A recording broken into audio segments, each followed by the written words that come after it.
Well, the economy is preparing to not be very good very soon, and how does that affect us? Especially, I'm in construction, so we're closer to the ground on a lot of this. A lot of people might lose money. There's potential talk of the AI boom being over, and we'll see if that really happens. A lot of infrastructure is being built for AI, and honestly, there's a lot of opinions out there about AI saying that AI might.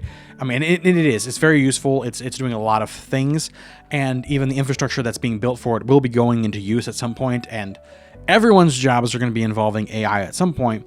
But are we going to get to a spot where, because of all the weirdness of a new technology, that we kind of have a blow up of the bubble, which is seeming to where it's going to go right now, because there's a lot of people that are nervous, and you can tell that in the stock. And even though the biggest one, Nvidia, it reported a lot of benefits and profits, or very high profits, everyone's kind of still nervous, and so they're not quite investing in it the way you would think. It also doesn't help that our politics is in a very weird state right now, with a infighting going on with the right. There's an infighting going on right now, and the left trying to fully take advantage of that, and also with the Epstein files coming out, and all of a sudden there's a lot of extra focus on the Epstein files.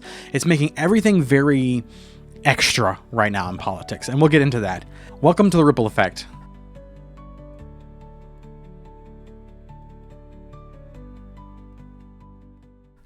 So as you know here, we are the Ripple Effect. The whole idea is to reach someone out there today. And as we reach someone, we can affect them in a very small way, reaching them for God, reaching them for an understanding of the politics and place of God in our politics and in our laws and in our beliefs and so on. And we can't do that without your help. So I'm asking you, please comment, subscribe, and like the videos. It really, really helps.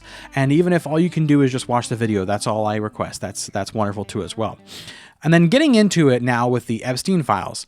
This has been going on, and honestly, I'm not a super conspiracy nut, and I get kind of irritated with all the Epstein stuff, but the files are kicking up a bunch of dust, and honestly, I'm probably going to take a very unpopular opinion, and well, maybe very popular, I don't know, but it's not a very widely expressed opinion, and I'm probably the only one who thinks, maybe I'm not the only one who thinks this, but we just need kind of like a clean slate when it comes to politics.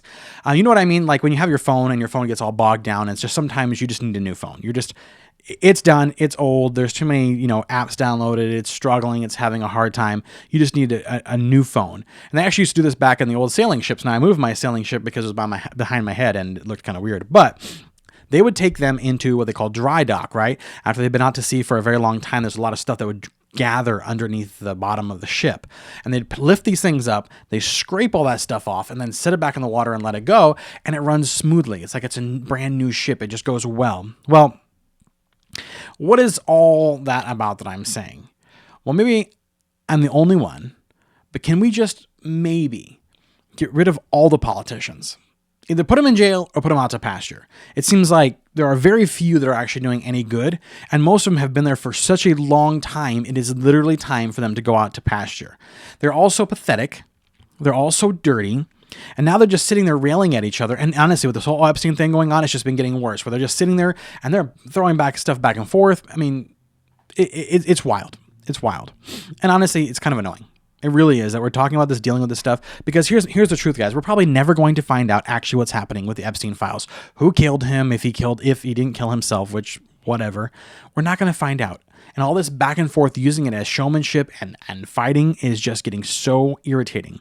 But to be fair, I will say that it does seem like the ones who really were sucking up to Epstein were the Democrats. I will throw that out there. And all the shenanigans back and forth from them is just even more irritating because of how many ties they had with Epstein, especially when they're trying to go after Trump, when they thought that he might have something. But my point is behind that is, if they thought that and then tried to get with Epstein, and Epstein wasn't able to produce anything enough to destroy Trump, maybe it's time to move on, Democrats. Move on. But the stuff with politics isn't ending. It's not even finished there. There's the whole thing that came out with Matt Gaetz and him trying to getting with the underage women, and I'm so glad that he was not chosen for our attorney general, because that guy was smarmy. He was a piece of crap. He was a piece of work. You could tell looking at him, and I don't know why and who was recommending Trump to take him on. He was absolute junk. You could tell. And then you find out his history, and you can tell why he was so crappy. what's up with that weird woman? The Republican woman, I forget her name now, who decided to go get herself mutilated. I mean, she wasn't even like a bad looking woman, but she goes and gets herself mutilated so she can say that there was an attack on her. She paid some guy like $500 to chop her up. I mean, what is going on with people? They're wild today. There are some legitimately good people in politics, but few and far between. And it's always kind of a surprise when you actually find them. And we really do need to do something about how everyone seems to go into Congress as a normal person and then ends up being as wealthy as Nancy Pelosi. My second question is, what the heck is happening in Europe? What is going on? Europe, you guys have lost your ever-loving minds. You guys are not going to cease. You're going to cease to exist here pretty soon. The story I'm going to tell you about today is wild. And this is why it's so important in our country, in that in the United States, we have a set of principles that we built our life on. And I mentioned this, and I said someone in comments that our founders and so on were believers in the Bible and all this kind of stuff. And they're like, you'll never find anything in the Constitution that says anything about God. And I was like, whoa. One, they didn't need to. They already spelt it out in the Declaration of Independence who they thought controlled everything and who set up the rules and the laws that we live by, which was God.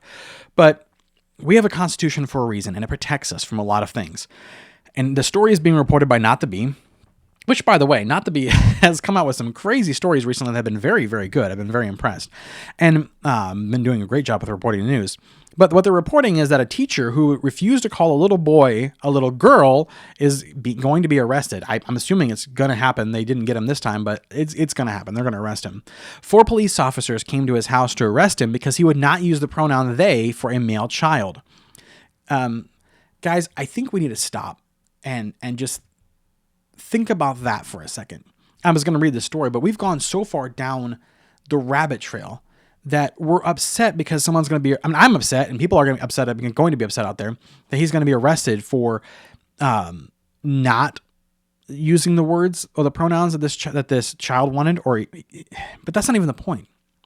Well, we've lost our focus so much that we forgot that here's a child who is being destroyed by delusional adults in Ireland. The child that was created in God's divine image, perfect, the way God intended and God wanted him to be. And even from the very moment of his conception, it was very clear in his body as he was being formed in the womb who he was going to be. And the fact that we are now even talking about the fact that this guy might be arrested for not using his pronouns over a poor child having his mind destroyed by the adults around him. These adults are so wicked. How can we get to a point like that? Well, we're even debating about the fact that this guy is going to be getting arrested. But back to the story. These 4 officers were essentially chased off by the father of the teacher, who pointed out just how wicked the police officers were, and not just the officers, but the judge who gave the order in the first place. Now, people, please listen to me. You don't get to contradict God's laws and blame someone else. These officers having the gall to say that they were just following orders is horrendous. It's horrendous. And I'm going to give you an example. I remember a comedy show from back in the day that we used to watch. My parents were awesome. They'd always give us the best older shows and movies that they got to enjoy as kids, and we got to watch those ones, and it was so much fun. But one of them was called Hogan's Heroes. And there's a character by the name of Sergeant Schultz, who's played by John Banner, if I remember correctly. And he's the lovable character, even though he's a Nazi in the movie. I mean, he's not really in real life. They used a lot of Jews actually to play the Nazis, but he's a Nazi in the movie. He's a sergeant in the German military, and he is very kind to the prisoners, the POWs. And whenever he has to do something that he doesn't want to, he simply says, "I have my orders," and then does the horrible thing. And the whole point was that it's supposed to stir in your mind and in your hearts just how wicked those orders are, right? But not just that. How sick must a society be that allows and then forces someone to enforce such horrible, wicked orders? And before all the libs get out there and start saying, well, your guys are doing the same thing. You're out there rounding up people and shipping them out of America. These two are not the same.